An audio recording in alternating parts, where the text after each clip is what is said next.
Alors mes amis, on se retrouve pour une grande fête aujourd'hui, la fête de la Pentecôte, la fête de la naissance de l'Église. Pas nécessairement, je dirais, l'Église triomphante, mais une Église qui émerge de la peur. Une Église qui est en train de goûter, de savourer la vérité, je dirais, qui a été annoncée et incarnée en Jésus-Christ. C'est une Église, aujourd'hui les textes qui nous sont proposés s'adressent et sont tout à fait ajustés à une Église d'évangélisation.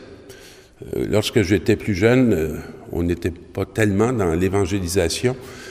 Je pense que le taux de pratique au Québec, à l'époque où je suis arrivé au monde, était de plus de 90%.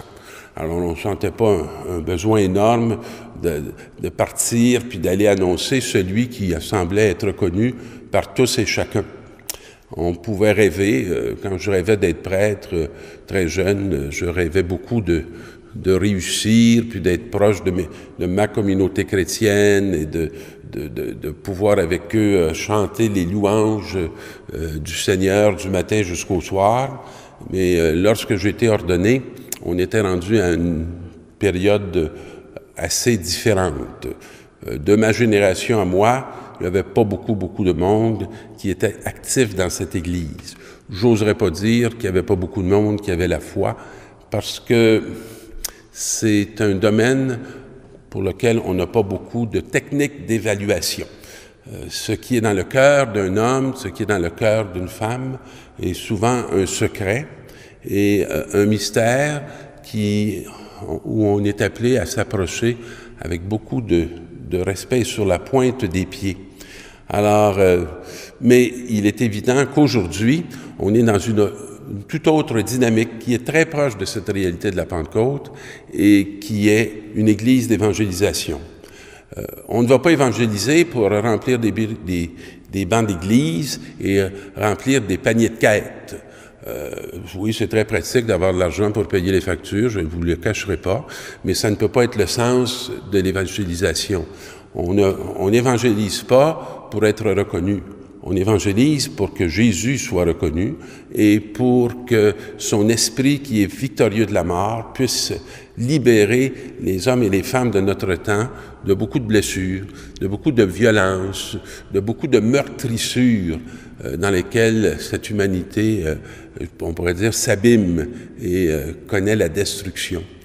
C'est pas du tout le désir du cœur de Dieu qu'on l'on soit des hommes et des femmes détruits, mais qu'on soit des hommes et des femmes reconstruits.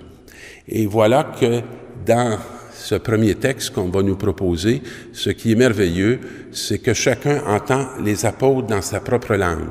Voilà un grand défi de l'évangélisation. Non pas juste d'apprendre la technique des langues, mais que les gens puissent nous saisir, nous comprendre, qu'on ait leur langage. Et je pense que c'est un des défis de notre Église, d'avoir un langage qui est tout à fait audible et compréhensible pour les générations différentes, pour les cultures différentes. Et je pense qu'on a une occasion, qu'on a une grande chance dans cette époque qui est la nôtre, où la planète, je dirais, se rapetisse, où les échanges entre les peuples sont de plus en plus faciles et nombreux, qu'on puisse apprivoiser tous ces langages qui s'apprivoisent, je dirais, dans l'écoute. Aller évangéliser, ce n'est pas juste aller parler, c'est aussi aller écouter. Je peux dire Dieu, mais l'autre peut me dire aussi Dieu. Et je peux être éclairé et recevoir une perception, une découverte tout à fait différente de celle que j'avais expérimentée à partir de mon propre Dieu. Dans la seconde lecture, on nous parle du Christ qui fait l'unité de l'Église. Je pense que l'expérience de bâtir l'unité est une expérience très humaine. On sait très bien que c'est très facile de se diviser, c'est très facile de s'opposer, de se déchirer.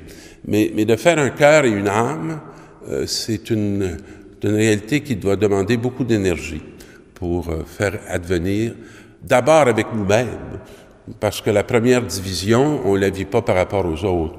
On la vit dans notre propre être, dans notre propre chair.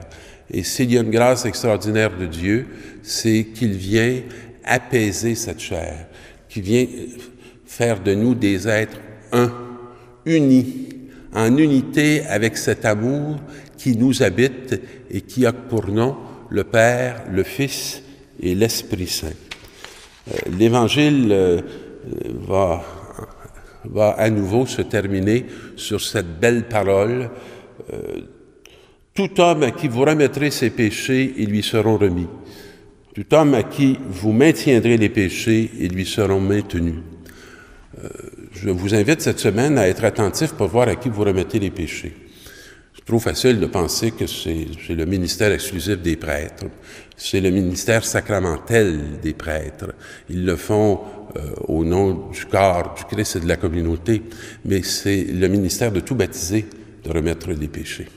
Alors, cette semaine, je vous invite à être attentif pour voir à qui vous remettez les péchés, qui vous remet les vôtres, qui sont ceux que vous accueillez dans cette rémission qu'ils vous font, et je vous invite aussi à regarder ceux que vous maintenez dans un mal que vous avez pouvoir de libérer.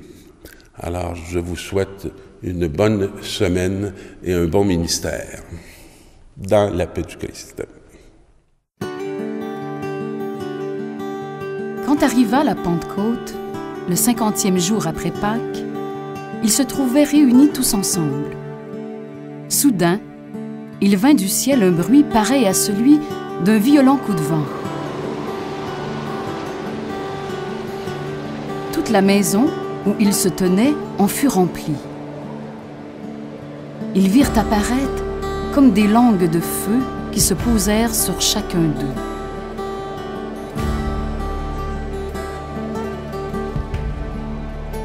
Alors, ils furent tous remplis de l'Esprit Saint.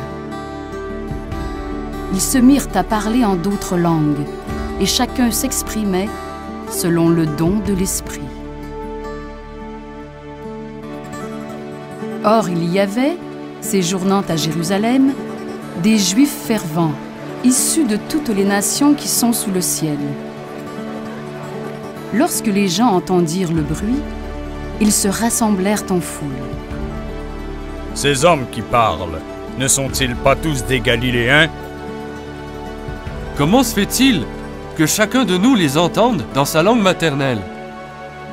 Ils étaient dans la stupéfaction, parce que chacun d'eux les entendait parler sa propre langue. Ils en étaient émerveillés. Parthes, Mèdes et Élamites, habitants de la Mésopotamie, de la Judée et de la Cappadoce, des bords de la mer Noire, de la province d'Asie, de la Phrygie, de la Pamphylie, de l'Égypte et de la Libye proche de Cyrène, Romains résidant ici, Juifs de naissance et convertis, Crétois et Arabes, tous les entendaient proclamer dans leur langue les merveilles de Dieu.